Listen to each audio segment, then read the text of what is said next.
This infant has a perimembranous ventricular septal defect requiring early repair performed through a sternotomy. Once the atriotomy has been closed, both cable snares are released.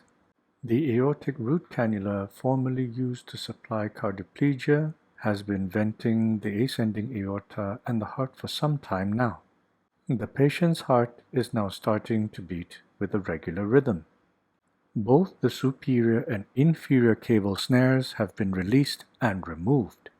We are now on cardiopulmonary bypass on full flows, gradually rewarming the patient. Cardiopulmonary bypass is reduced briefly to half flow, and the right atrium purse string is loosened in preparation for change of cannulation site.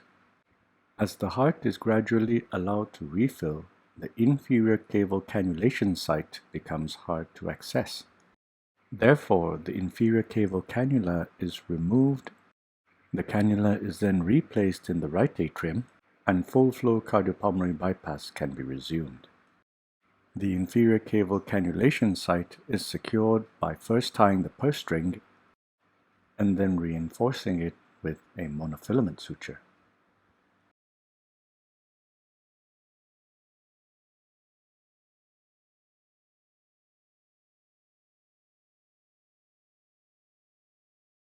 A pair of epicardial pacing wires are attached to the right atrium with the use of fine surgical monofilament.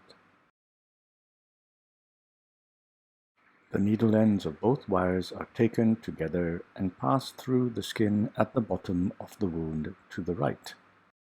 The wires are pulled through, the length equalized, the needle ends trimmed, and the wires connected to a temporary pacemaker box.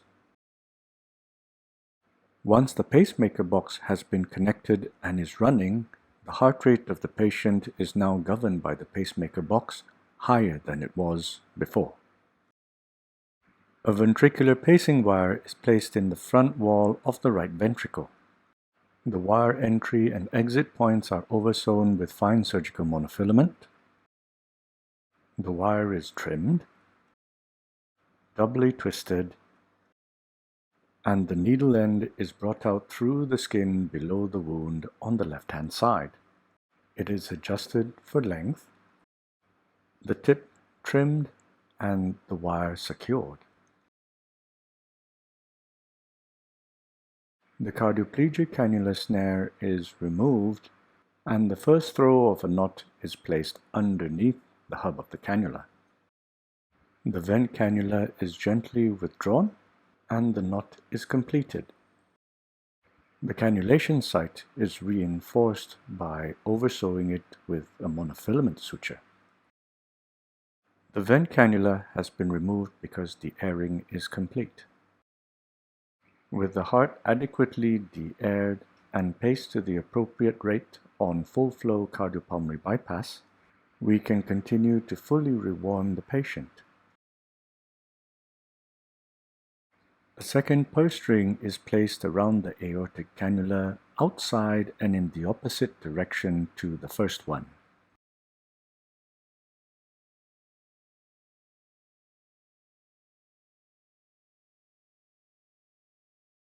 The left pleural space is opened widely, and a chest drain is placed in the left pleural space. The tube is pulled through from the inside out and adjusted so that its entire length lies within the pleural cavity. The patient is partially weaned off of cardiopulmonary bypass to half flows, the superior cable cannula clamped, the first throw of a knot placed on the cable purse string, the cannula withdrawn, and the knot completed. The purse string is then reinforced by oversewing with fine surgical monofilament. A second ventricular pacing wire is placed in the front wall of the right ventricle. The wire entry and exit sites are oversewn. The wire is trimmed and doubly twisted. The needle end is brought out through the skin under the wound to the left. It is pulled through, the length adjusted, and secured in place.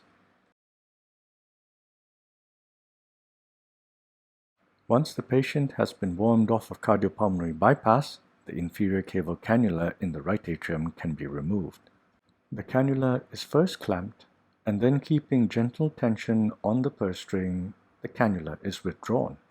The purse string is then re-snared, securing the cannulation site. Protamine is administered for reversal of heparinisation. This is given as a slow intravenous infusion, and over the duration of administration and for some minutes afterwards, special attention is paid to the patient's hemodynamics. During this time, a preliminary round of haemostasis is undertaken.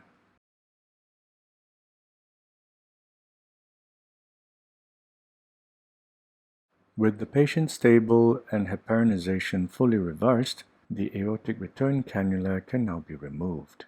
The stays are cut, the cannula is clamped, and under gentle tension on the purse strings, the cannula is withdrawn. The second purse string is tied, followed by the initial purse string. The aortic cannulation site is finally secured by oversewing with a fine monofilament suture.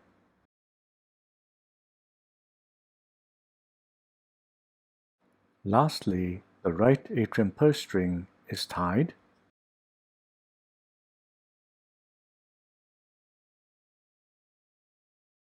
and oversewn, securing the cannulation site in the right atrial appendage.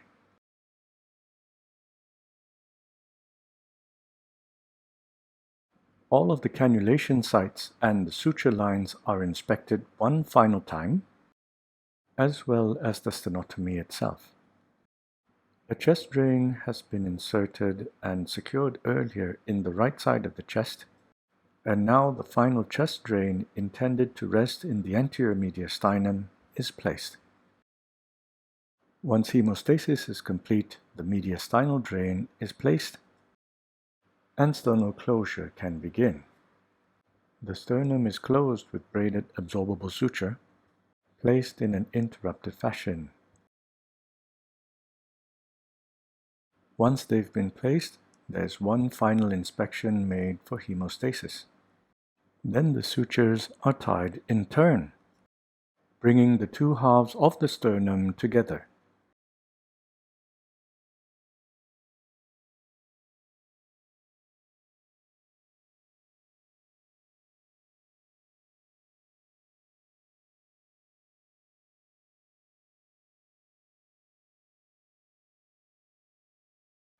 Lastly, the muscle, the fascia, and the skin are closed in layers.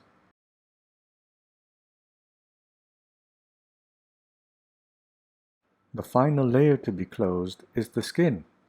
This is done with a monofilament suture in a subcuticular fashion, concluding the operation.